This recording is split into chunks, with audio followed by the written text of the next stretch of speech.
Greetings! This is I, Dracovin, your Lord and Emperor here at the Dracovin Empire, and welcome once more, one and all. I hope you're ready for another exciting day, whether you're joining me live over on Twitch or later on YouTube. If you're on YouTube, remember, liking, subscribing, ringing the bell are all great ways to support the channel. Today, I do have a little bit of a question. What are your experiences with Cantrips? Because that's what we're going to be diving into today. We're heading back into the world of Changeling The Dreaming. And I'm going to do my best to explain the essence, which are cantrips, to you all. Because it's both complex and simple at the same time. What I mean by that is there are a lot of concepts that you have to get through to understand the cantrips and using them. But theoretically, once you understand those concepts, it's pretty easy. It's just you have a couple of hurdles to go through. Why don't we start with what a cantrip is? Because I've talked about a lot of the other things that are on your character sheet and building a character in previous videos on Changeling The Dreaming. But we have to kind of discuss the essence of a cantrip. Okay, so, a cantrip. What is it? Well, it's fairy magic. That's the easiest, lowest point of description of it. It's not a new thing. It's used by modern changelings. It's the only real magic that, you know, fairies, fae, changelings can use since the Shattering. Banality makes unleashing impossible without being undone. That's kind of the basics of it. You channel glamour into an art, and we rework the chimerical and physical world at a whim.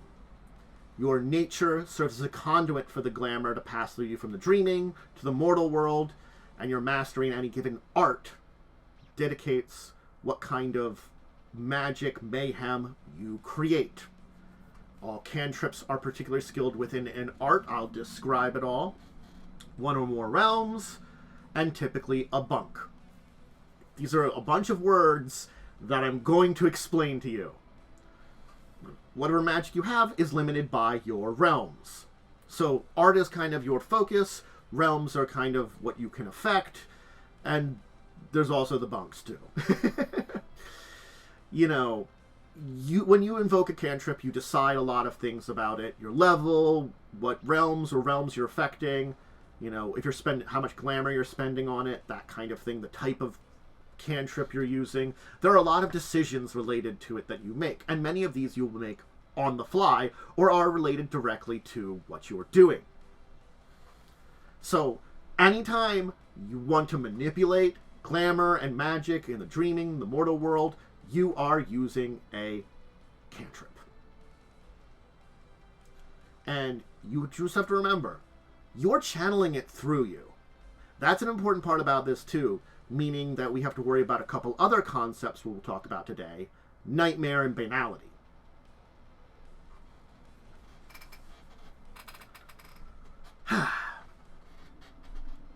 You need to decide, basically, if you're affecting a chimerical being, a chimerical cantrip, or the autumn world, a weird cantrip. That's the first kind of cost you have. The weird ones always have a glamour cost. Again, that's more related to you're affecting the autumn world.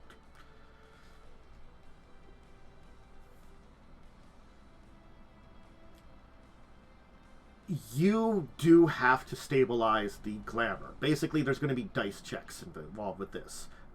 The bunk, for easy description before we dive into it deeply, is a way of stabilizing glamour when you're using it. And bunks vary from changeling to changeling, cantrip to cantrip. Some can be very long, some can be very simple, as like clapping your hands together. Could be a bunk. Just keep it as simple as that. It's some kind of thing you do to help stabilize that glamour. So now we have our major concepts. The art, basically the magic, the way of shaping the world you're using. The realms, the things that can be influenced by it. The bunk, the ability to stabilize your glamour that you're using. And the cantrip. We still haven't gotten to that nightmare, but we will. It's the type of thing that you're going to have. We will, though. Yeah, again, it feels like a lot. And you have to keep in mind that there are costs to a lot of things. It depends on your art you're using, the level of the art. That kind of affects how much glamour you're using. You can also use extra glamour to cheat into like a realm nearby to one you don't normally use, that kind of thing. Your dice pool. Let's just talk about that briefly, and then we'll kind of move into art. The dice pool is equal to your character's art rating, plus the rating of the lowest primary realm used.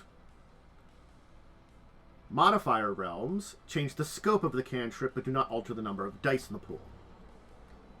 We'll talk about realms again. We'll get into this a little bit more before the end of today. All cantrips have a base difficulty of 8, but the difficulty can be modified.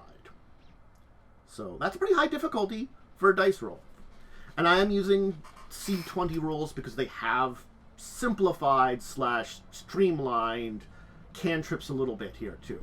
I will talk a little bit about older rules also, but we're going to be focusing on C20 cantrip uses. Just keep that in mind. Anyway, let's talk about art, because that's a great place to start all of this. Arts themselves, your powers, your abilities, these are distinct things you can do. That's the easiest way to describe it. Arts are the effects that you want to have on an individual cantrip. So, whatever effect you want to have, the type of effect you want to have, and then what it targets creates the cantrip. So there's like this two-layered nature. If I'm affecting a shirt with an art, it's different than affecting a person with an art. And those are two different cantrips differently. And again, unlike something like a discipline or a gift, discipline from a vampire, gift from a werewolf, the exact way an art is performed is very distinct to the Kith Cain that's using it, that Kith's relationship with the art and stuff like that. So you can kind of understand what the art is. And there are many common, rare, noble Kith, specifically Kith arts, forbidden arts, different ways to do it. I will talk about a few different types of them. I'm going to talk about the basic seasonal arts today. Well, I forgot to switch over to art here. There you go. But basically, there's a listing of arts in the C20 book, and most of the books have them, with a summary of each art, description of how the magic manifests when it's unleashed.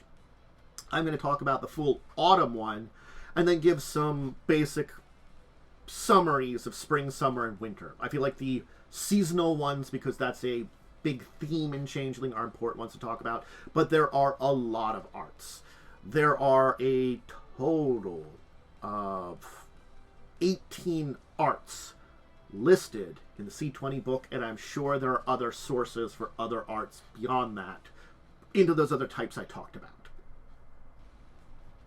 So each power, each art, corresponds to 5 dots of the same name in the ability, which you summarize the effects. Again, it also has a type, whether it's chimerical, weird, or something else. Autumn arts is among the oldest and still practiced by Kith Cain. It's most fearsome of the seasonal arts. It's the magic of fall, the Samhain, of turning light into dark. It has none of the creative energy or passion of spring or summer arts, nor the solemn dignity of winter.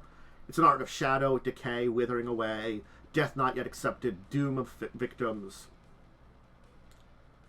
Autumn arts is regarded as kind of black magic and the most unwholesome arts by both Kith Cain.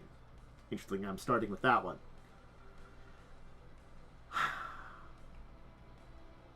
While many would think that the most dark-hearted of Unseelie would use it, the truth is that autumn art has a long history on both sides of the court, of both Unseelie and Seelie, as well as certain Satyr Grumps and Unseelie Bogans.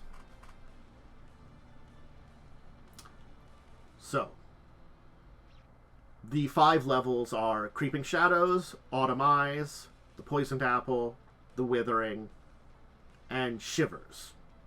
I'm not going to really talk about what all these powers do. That's for you to look up. But remember, those are 5 different powers. Think of it like a little bit like a discipline from Vampire, if you're familiar with that. Or, that's not really good. Effectively, every level of Autumn I have gives me a different ability. Each of these different abilities has their own system. Creeping Shadows is chimerical or weird, depending on how overt the use. Something like Poison Apple is a weird. It's meant to affect the Autumn world.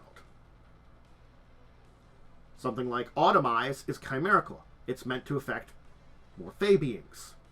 So you can see how each are there. Of course, we can talk briefly about Spring. It's optimism, wonder, nature. It's new life, protection. Modern changelings favor primals over this, which is a different art. Spring maintains a dedicated group of practitioners in the Seelie Court. Then you have Summer, which is one of the most celebrated magics, the Kithkane, in particular associated with Seelie Court. It harnesses the magic of fire, passion, hot days, longevity, nights of dreaming. It's the individual tool for coaxing glamour from cynical hearts of the autumn world.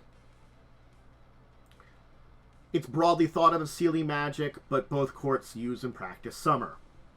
Both noble and commoner alike. The Unseelie have made passion their watchworld and find the Summer art suits them exceptionally well, their watchword. It's most popular among the City Satyrs and Selkies. And of course then, Winter. Long absence for the dreaming, changelings remain bound to the seasons. Each of the 4 cycles creates powerful magic. Winter harnesses the Fae's connection to frozen lakes, endless nights, bitter winds. Deals with cold, ice, fear, loss of desire. It's seen as Unseelie, but anybody can learn Winter also. Cool. Now we kind of understand the very basics of arts. What they are, what they manifest. Basics there. So, let's talk about using cantrips now that we know art. Because there are 7 steps to using a cantrip. Most of these are quick. You basically choose certain things when I'm choosing a cantrip. So it's like, I'm going to use a cantrip. I choose an art and realm. I've already used 2 of them. It's that quickly. So, I'll kind of switch over to diving into some of these things as we go, though. Choosing an art and realm are the most important here. Whether effects is weird and chimerical, that's also whether it's enchanted or mundane. So, that's the first thing you do, though, is choose the art you're using. Basically, what ability am I using? What kind of effect am I kind of create? What kind of magic I'm doing? That's defining whether it's weird or chimerical. You know, the chimerical arts tend to be a little bit out of the ordinary. Weird effects have physical, noticeable effects on the mundane world. Chimerical effects are a little less noticeable. We've done that first thing. Now we're going to step 2. We'll come back to this, but step 2 is a realm. You have to choose a realm based on the cantrip effect being described. The realm typically describes the target being affected. Some realms are incompatible with certain arts. Keep that in mind. You can use possible realms. There's also realm modifiers like time or scene that can be applied to it. So there is some things to think about here. And let's move on to, we'll use this for the realm. Basically, realm is what you're affecting. That's the easiest way to define it when you're dropping down to it. It is necessary as part of the entire set because you are figuring out, what the heck am I using my abilities on? You have the arts, your powerful abilities, your powerful energies, your glamour.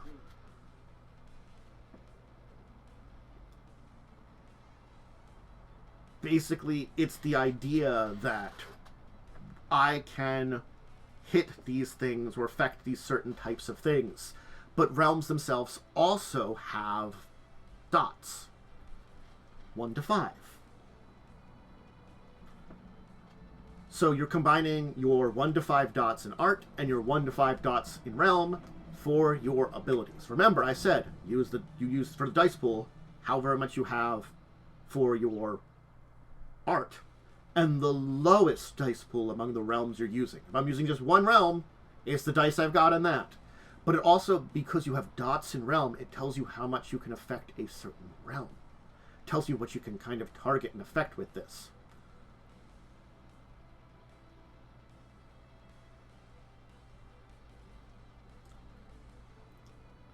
Realms basically describe what an art can do. That's the thing you say, kind of describe. That's the kind of idea we're going about here. Realms have props and natures that allow cantrips to basically ensorcel things. But yes, I want to give an example of not one of the modifier realms, but let's talk actor. Actor is the realm that grants power over the folks of the Autumn World. Basically, mundane people. It encompasses ordinary people, but also the enchanted. Kithnane, mages, even prodigals such as vampires and werewolves. So keep that in mind. So the Kithnane, but not the Kithain, they're different things. Also, you know, anyway. So not Fae, but everything but Fae. Basically, the actor realm would allow you to affect. The greater you are, the more affecting you can kind of be. Like, for actor, rank 1 is a true friend, 2 is a personal contact, 3 is a familiar face, 4 is a dire enemy, 5 is a complete stranger. So keep that in mind. You need 5 to affect a complete stranger. You need 4 to affect an enemy.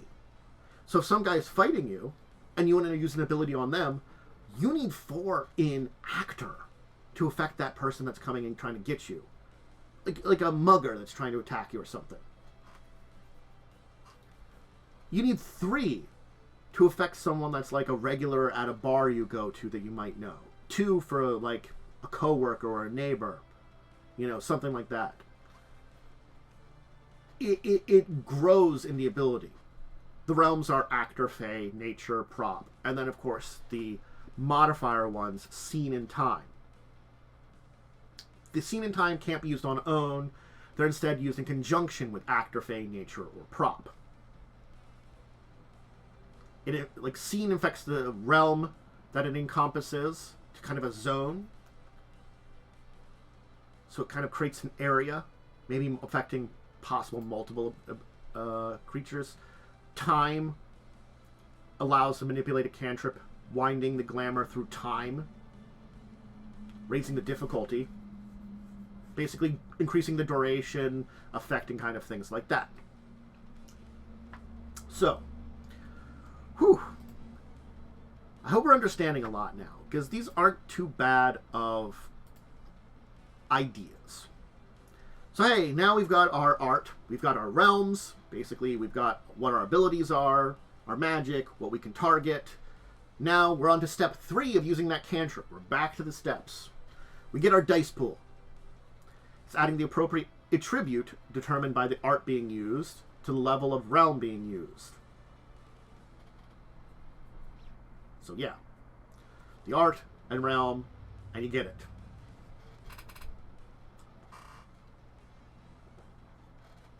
Now, let's talk a bunk. Because I mentioned bunks before, but bunks are an important part of this entire thing. They're actions or events, which basically are meant to remind the mundane world of the dreaming, to ease the friction of focusing glamour into the mortal world into a cantrip. Now, for bunks, there are...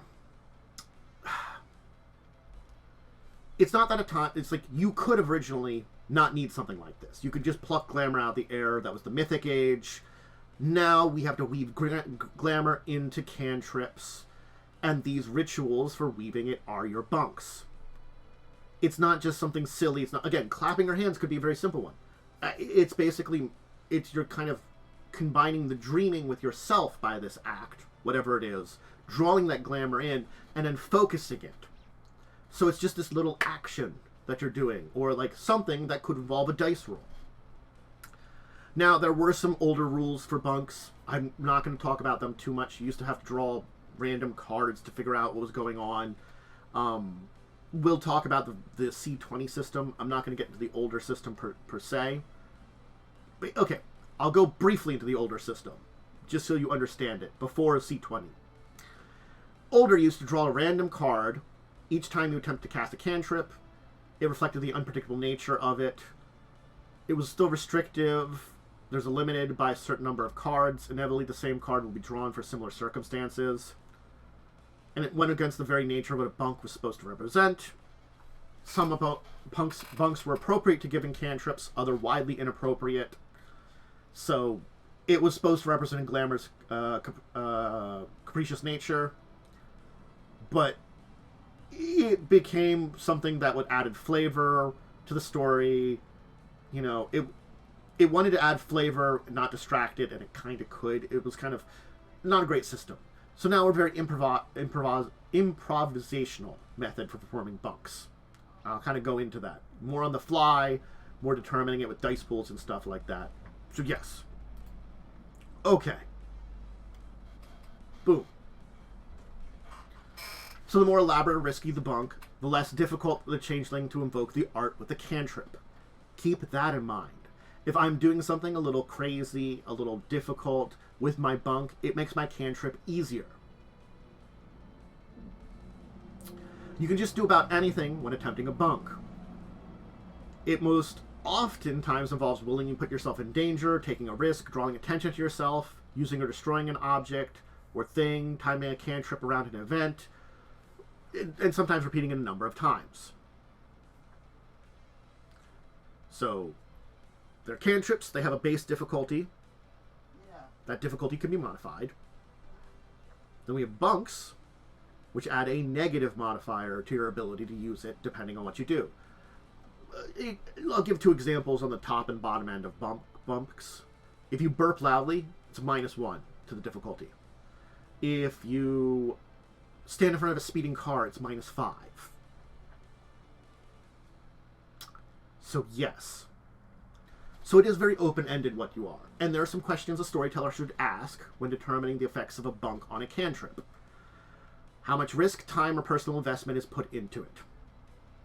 You know, if it's very easy to do, not very dangerous, it might be a -1. While if it's very elaborate, very dangerous, it might be something closer to -4, -5. How effectively does the bunk bring the rules and reality of the dreaming into the mundane world? Something like shattering a mug on the floor in a diner where everybody is used to the motley shenanigans would be very low. But throwing a wine glass in a fancy restaurant may be a little bit more. And if the manager would call the police on you, a little bit more after that. Then you describe the bunk. Basically, it's you're improvising a little bit to kind of get an idea on it. This all helps the storyteller determine what dice roll they may or may not need to make for the bunk. Because if you choose a very difficult bunk, you have to perform a dice roll. Now, something like burping, clapping your hands probably doesn't. It means I can do that as part of using my cantrip. I only need 1 dice pool. But something a little bit more difficult, getting in front of that speeding car and getting out of the way, might require a check. And that check requires you to roll it. And then you would be able to roll your cantrip separately. That would be 2 turns. 1 using your dice roll bunk, 1 using your cantrip. Now, you could split your dice pool. There's rules for that. That's in the systems. Thank you. So, yeah, for D&D 5e, it's basically verbal somatic component. It's an action, kind of like that. Thank you, Worm.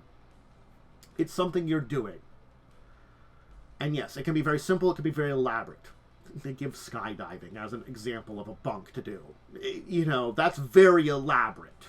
That requires time and a check before you use your cantrip.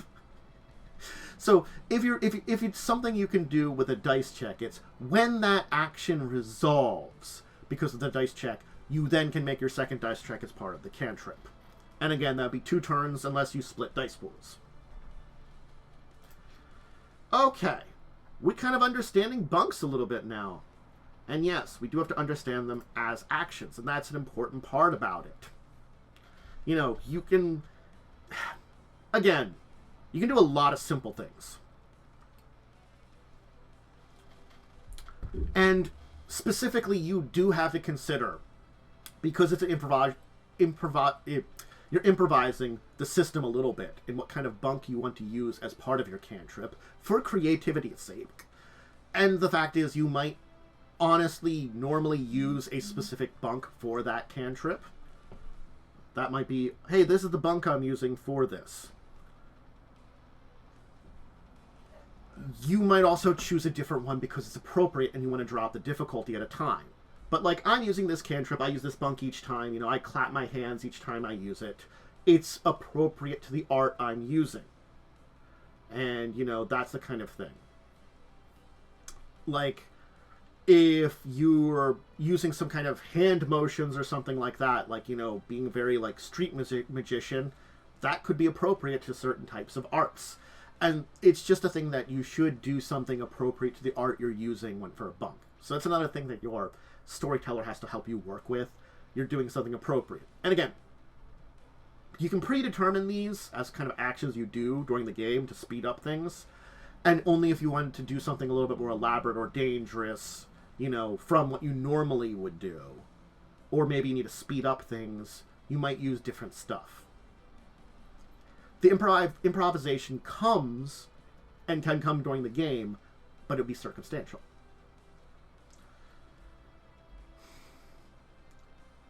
So, the complexity is a very important thing. The complexity is that dice roll. And me, as a storyteller, or you as a storyteller, just have to kind of choose what's going to be rolled.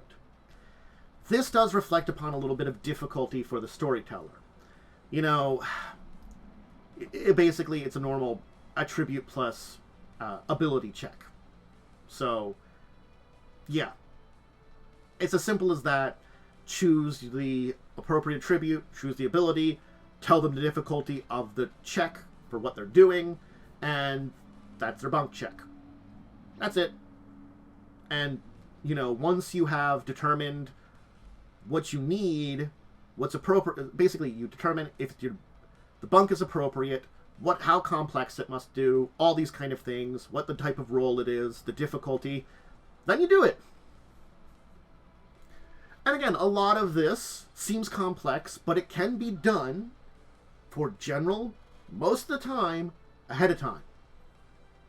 Certainly, circumstances could lead you to improvise.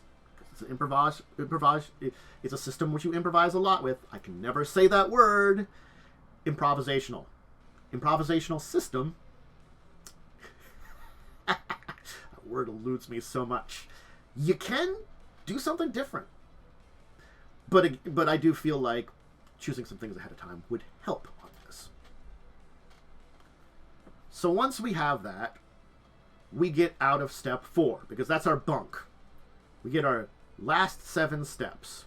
And there are some situations we do have to talk about here, some things that we have to think. Now, step 5, because we've gotten our, you know, art, our realm, our dice pool, our bunk. Now we need the difficulty. So, the base difficulty tends to be, for most arts, as I said, I think it would, oh god.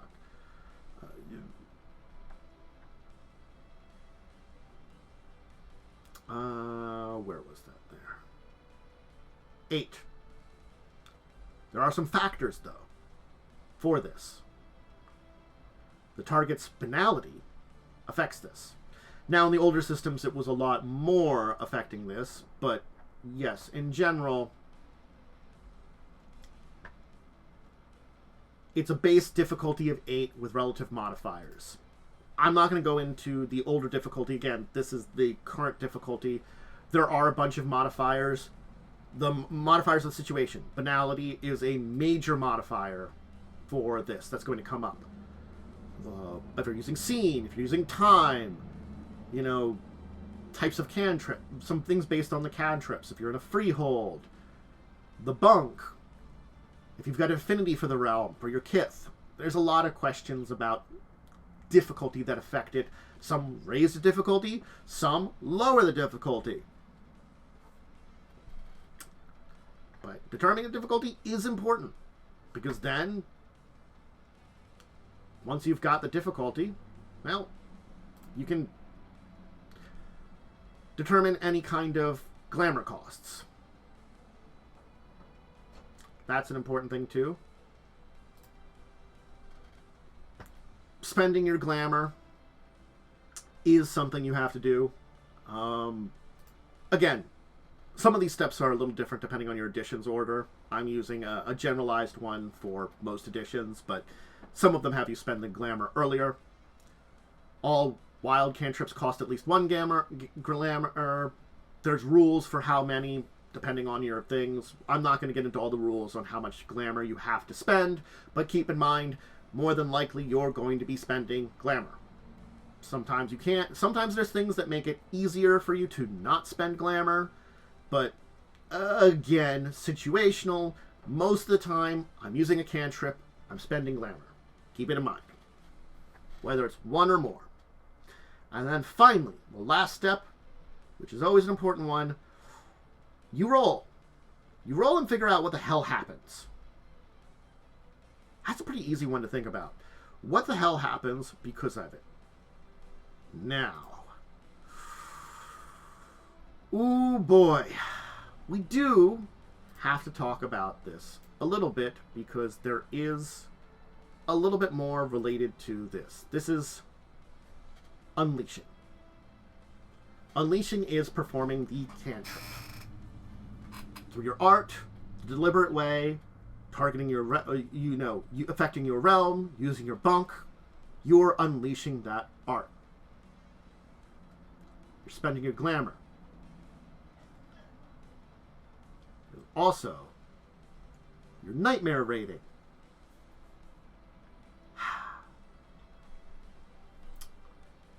Yes. Unleashing. Basically,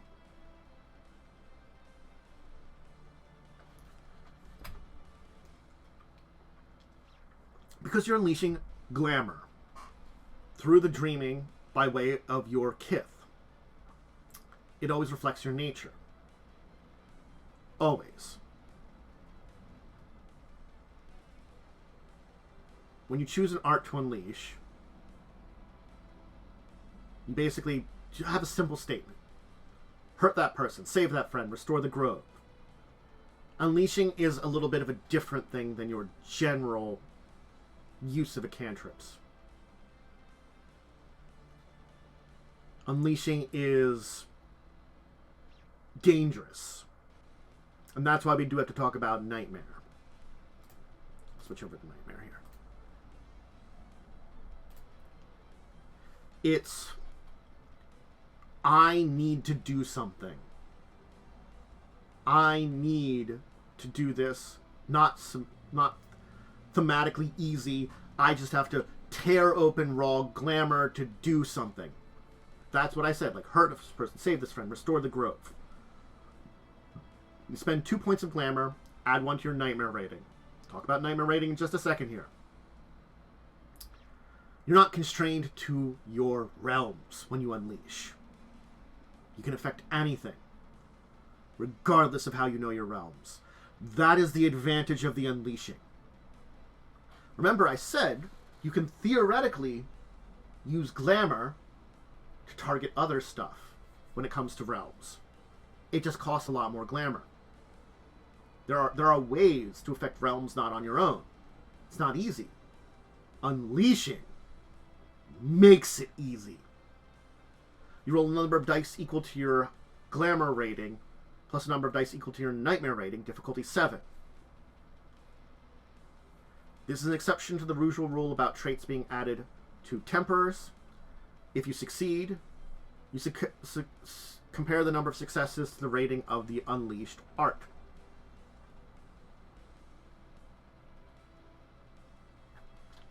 There are basically rules on that. You can check in the book. But the results, we'll talk about in a second. We're going to get back to unleashing. Because now, well, nightmare.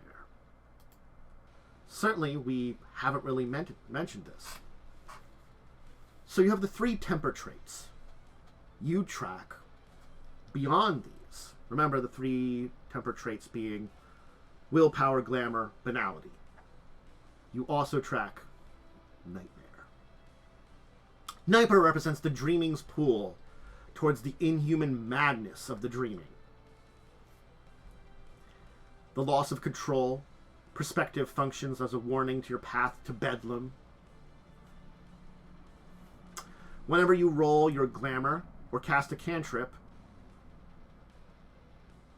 you replace dice in the pool with nightmare dice equal to your nightmare rating, not exceeding your original pool.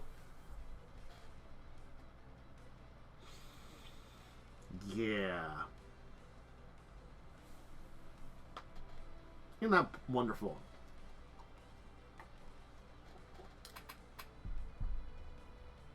Nightmare dice replacing normal dice will never increase the number of dice pool except when the character unleashes an art.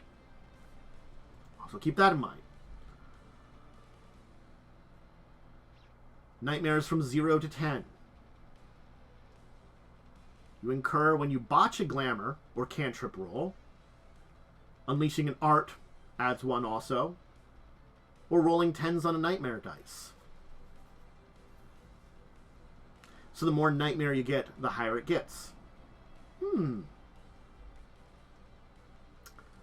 You can reduce the difficulty cantrip by 1 by replacing another 3 dice in the pool with a nightmare dice.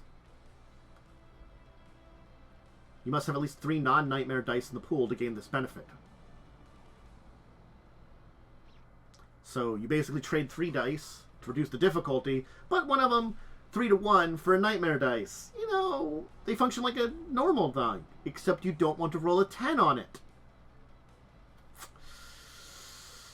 But you can accumulate more nightmare points in a single roll. You can accumulate multiple nightmare points in a single roll, and you can never exceed 10. When you reach 10, you remove all nightmare points from your sheet, and mark an imbalance by circling a character's rightmost willpower box. The willpower point represented by that box functions normally, except that the character suffers a bedlam threshold if she spends the imbalance point of willpower. If all of your willpower becomes imbalanced, you're lost to bedlam. Marking imbalanced willpower grants you 1 point of glamour. So yes.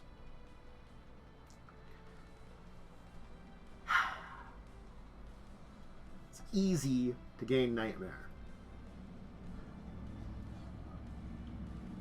Let's go back, of course, to unleashing, because it is a way of using cantrips. You can, when you have an unleashing check, it can have one of 4 results. You botch, you fail, you succeed, or you very much so succeed. What do I mean by all that? Well, if you botch, your dreaming's flooding into you, unchecked. Banality will basically respond back. You gain an imbalance. It does not reduce your nightmare dice pool by the result, though. You just gain that imbalance, basically circling another willpower, because you botched your unleashing. Remember, unleashing is basically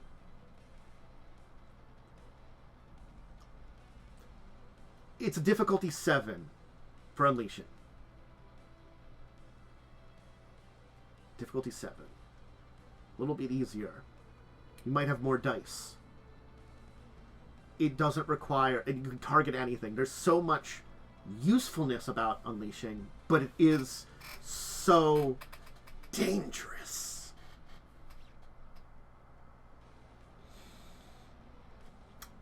After you also get that imbalance, at the beginning of your next turn, Banality responds and cuts you off from the dreaming.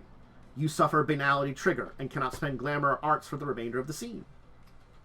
Okay, that's a botch. That's pretty bad. You know, botches occur, but they're very rare. What if you fail? Well, you're unable to unleash. You trigger Banality and you can't use Unleashed Arts for the remainder of the scene. The Unleashed Art. So whatever art you were trying to use, can't use it for the remainder of the scene. You've triggered Banality. You know, you can use other arts, but the failure, yeah, not too bad. Also, remember when you're unleashing, you're rolling those nightmare dice. The roll succeeds, but the number of successes is equal to or fewer than your art rating. You invoke and control the dreaming. You automatically invoke the weird for a number of turns equal to your glamour. You can spend a point of willpower to make it last for the rest of the scene. And your Fey mind becomes visible. Basically what you look like as a Fey. And you would narrate the effects of the Unleashed art. You get to use your art. Unleashed. If you roll more successes than your art rating, though, you lose control! Your intent is fulfilled, but twisted in an intentional way that adds complications. Puts everybody nearby at risk. You gain 1 nightmare, and the storyteller narrates the effects of it, and incorporates a complication or conflict as a result of it. And you automatically invoke the weird for the remainder of the scene. That's unleashing. And nightmare. 2 concepts that are important in this part about it. And these are related to your results of a cantrip. This is adding in something. Now, as a note, I talked about the realm modifiers. It is possible for more than 1 realm to apply in a cantrip. So also keep that in mind. You have a primary and some secondaries. For each additional realm that is applied, the difficulty of the cantrip is lowered by 1. So that's also good to have multiple realms, possibly. But you must have the appropriate levels in those realms. And the total level of the realm is not subtracted from the difficulty of the cantrip. It's basically, for each additional realm, it's reduced by 1. Let's talk about resisting. Because there are resisting here as we finish up for talking about this today. And the first part of resisting is banality. Guess what? Banality! Yeah! Man. Turns out, you know, the Autumn World doesn't like this kind of stuff. But, as a Kithkane, changeling, cantrips can be resisted by tapping into the numbness of banality. It disperses the glamour and used against them. Changelings and Dawton can use this effect. Other supernatural beings, no matter how banal, are not sensitive enough to do that. But doing so naturally raises your banality. So you can choose to resist cantrips as a changeling by tapping into your banality and getting a little bit of extra of it. Congratulations. It might be useful sometimes. There is also counterweaving to a cantrip. If someone possesses the same realm, basically trying to, you know, counter it. Oh, very, very counter spell if you're familiar with D&D. There is a process for that. So if you want to look into counterweaving, you can. And there are also permanent cantrips that some exist within freeholds. Nobility and some talented commoners are able to cast cantrips that withstand the rigors of banality and time within these freeholds. They require the expenditure of permanent glamour and the art of Chronos. So, there you go. All right, that's cantrips. And a little bit about using them and connecting with them. Yes, I've talked about certain aspects and effects here as a result of talking about changelings before. But diving into what really a cantrip is important. Because a cantrip is something that is, to a degree, complex, but also not. Think about this. I talked about 7 steps. What are they? I choose what power I'm using. I choose what I'm targeting. I get my dice together. I spend some glamour. I maybe do a bunk. I then, I'm told by the person in charge, what the difficulty is with modifiers, and you roll it and have an effect.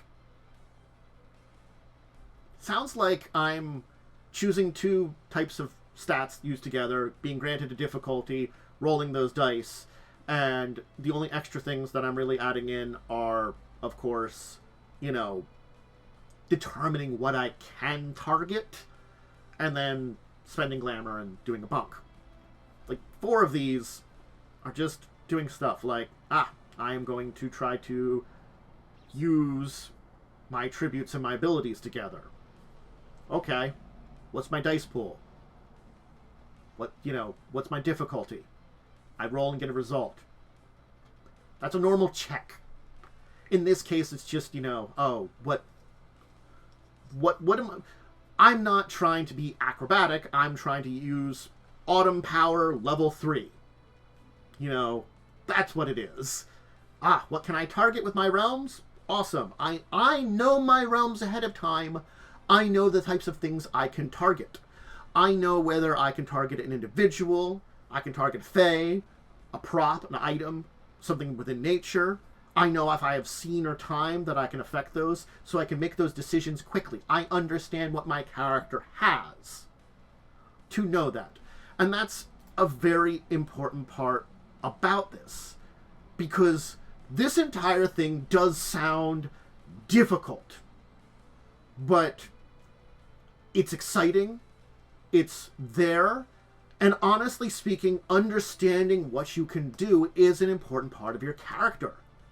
Knowing your powers, knowing what you can affect with your powers, simplifies things a lot. And again, as I said, sure, you can improvise a bunk on the fly if you need to, but coming up with a common bunk you might use for a specific ability is something.